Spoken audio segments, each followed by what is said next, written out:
YouTube, Barcode here. Today I'm bringing you another Dungeon Hunter Champions video. This video is going to be about Update 1, your turn-ons and your turn-offs. What is good about the update and what seriously can be fixed or is wrong with the update. So let's get started. I have the update and the patch notes pulled up, and I'm going to go over the main key elements that have changed and what is good and what is bad about them. The first one being the champion grid. This is a turn on for sure. The old scrolling this way is just it's less effective than this. I can see more monsters. I can kind of click on them. I don't really need necessarily see their graphics. I already know what they are. So it's just an easier way to click on who I need to click on, scroll down, and you know, it's organized now by character and then by element, so it's easier to find certain things. Definitely a turn on from Gameloft. Another turn on is selling multiple gear at once. Once you click on the sell multiple, it comes up, and being able to decipher between helm and shoulders or both is great to have, and you can filter out the type of gear that it is. It's just great to have. One turn off which I wish they would have implemented earlier is being able to change out the gear before confirming the switch to see the actual stat changes. That would be very helpful to determine whether I want one piece of gear or another. Another great turn on this update is using a friend rep.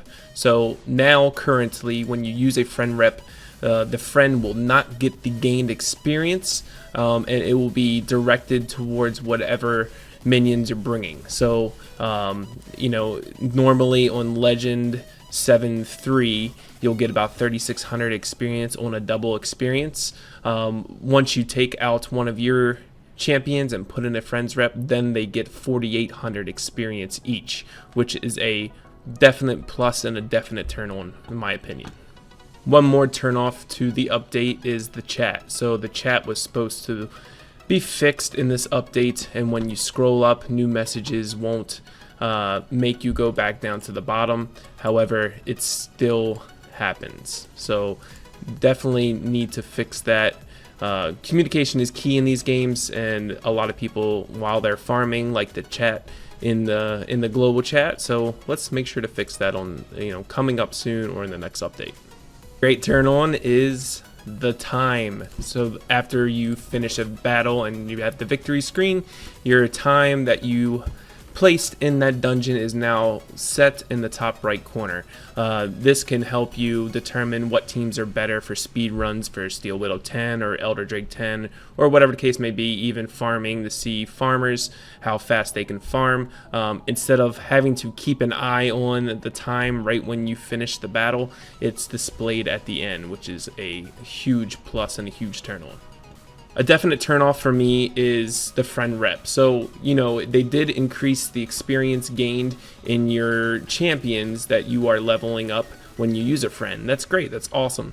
However, when you want to use a new friend rep, you have to click on adventure, you have to go all the way back to the map, and then you have to click on a new friend rep, which can be very time consuming. I mean, going back to the map, when regardless if you don't use a friend rep, which I don't have the time still because it's just more time and less convenience doing it, but you have to go back into the map, click on it, and then click a new friend. Well, I think if it is possible, if you can skip that loading screen when you click adventure, or at the end of a battle, you can go ahead and, you know, click replay, but be able to click a new friend rep during that time, or if when you use a friend rep and you click replay, it goes back to the character screen, that would make much more sense.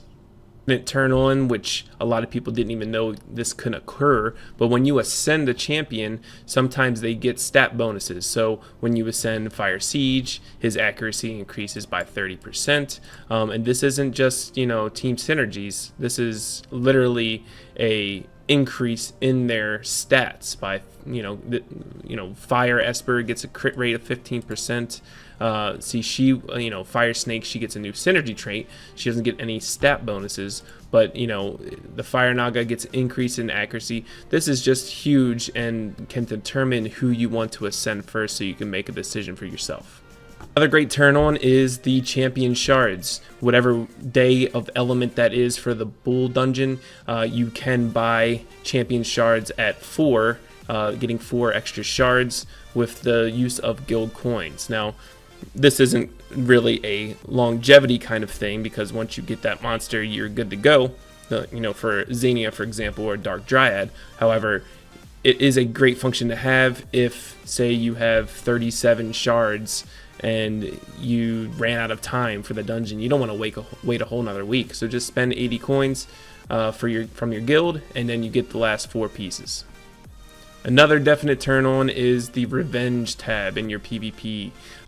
Being able to switch out your defense and test different defenses and see how they do is great, and then you can also revenge them. So it's just great theory crafting that you can do, see how your team does on the win-loss record. Definite turn on. Another definite turn on is the guild PvP rankings for Arena. Being able to actually get extra gems just participating in a guild, which is one good reason to now get a guild. It's just extra rewards every week, and determining on your rank, it's just better than nothing. A huge turn on for me is actually being able to choose what leader skill you have and not having to have that champion in the front line. That was very, very annoying. Also, when the champions kept switching whenever you set your arena defense, it was annoying as well. So definite turn on and getting that changed. Another turn off for me is the AI on some champions have changed. So before, Nature Pirate used to use his second skill, which is, everybody knows, lower defense, raise attack, Galleon, hello. So now the AI actually uses his first skill first, which, depending on the situation, is actually okay, but in certain cases that's not what I want to do. So it's just, an AI is very derpy. See, now that I don't have the attack buff, it's not up, it's just, I can't wombo combo this situation unless I manual it. Number 2. Yeah, so not much you can do, because normally my team would just AoE this down and they'd be dead.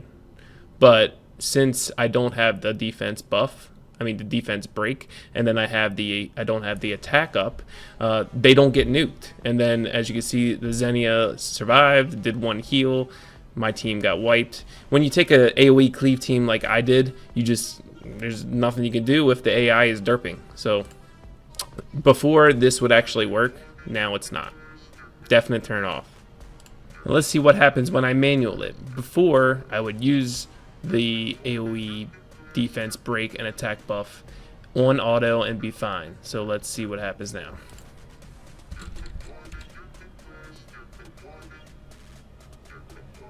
There. As you can see, same team. Yeah. So definitely a turn off. I don't know why they would have changed that. Oh, I manualed it earlier than I wanted to, but still should be fine. Anyway, so I don't know why they would change the AI of the Nature Pirate for some reason. I don't know why, but when a stun goes off before he uses his second skill, you're kind of screwed. Another great turn on for me is this specifically.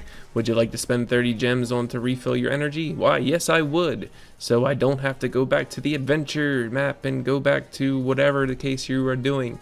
So definite turn on for this.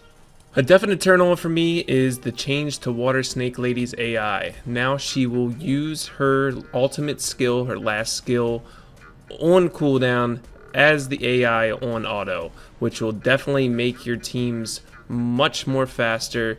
I also like to point out just the ultimate doing damage does more damage, but also casting one more skill on an enemy that has markup is actually one more ongoing damage tick that is applied to the enemy, which puts out more damage, obviously. So yeah, this is definitely a turn on for me. Water Snake Lady getting that change is definitely much needed, and is just going to improve everyone's team outright. This is the typical team that I use for Elder Drake 10, if you didn't already know. But yeah, so it's kind of slow because of the waves. I don't have anyone that clears the waves quick, but it's safe, and that's all that matters, so I'm not wasting energy. Another great turn on is the change to bolster, and a lot of different characters for that matter, but having unlimited range in everywhere except for 5 vs 5 for certain skills was huge. This bolster, which is the immunity and regeneration, that only had a certain range, and not everyone was getting the immunity buff or the regeneration buff. Great turn on. Another turn off is they said they fixed the AI so that skills that were off of cooldown would be applied by certain characters. For Crystal Priest, it's still not the case. The bolster really shouldn't be used only when your teammates' health gets low, because if it's at full health, if everyone is at full health, Crystal Priest will not cast this skill. So the AI needs to be changed on this as well. Definitely still need a lot of work and a lot of champions for AI changes, but this is definitely one huge one. Immunity should be, this skill should be the very first thing Crystal Priest cast in every type of situation. Another definite turn off for me was actually the login rewards. Now, I know it wasn't included in the patch notes or anything like that, but this definitely needs to be revamped in the next patch. The rewards are, besides the last day, the rewards are hardly anything. I mean, the gold needs to be upped, even maybe gems, but it's not enough. There's too much gold here, and this gold is literally one upgrade on a 6-star rune, above, plus 12. And is that more than likely going to fail? Yes. So as logging in every single day, your reward is one failure to level up a gear, definitely needs to be revamped. Another definite turn on is the ability to do a second advertisement if you log into Windows or if you log into your phone. You didn't change it. I don't know if that was intended or not, but it is nice to be able to watch 2 different ads and have 2 different rewards. One more turn off for me is the PvP tab. So I know GameLoft wants us to be competitive in PvP, and that's why they changed a lot of things with PvP, and everybody wants to PvP. I mean, that's why people play mobile games, online games, to compete against others. I mean, if you want to play a solo game, then you can go play whatever the case may be. But I think we need to add maybe 1 or 2 things more to the PvP store. Maybe light and dark tabs, shards, something like that. It's just, when you're this high, you're not going to spend it on summons. I mean, it's 600 arena points for 1 summon. That's not worth at all. So that definitely should be lowered. And then all you're going to buy is a Fuzzlepuff. If you already have 1 Dark Astromancer or a Derby Girl, you're not going to buy them again because you can just get Nat 3s to skill them up. So definitely something needs to be added to the PvP tab.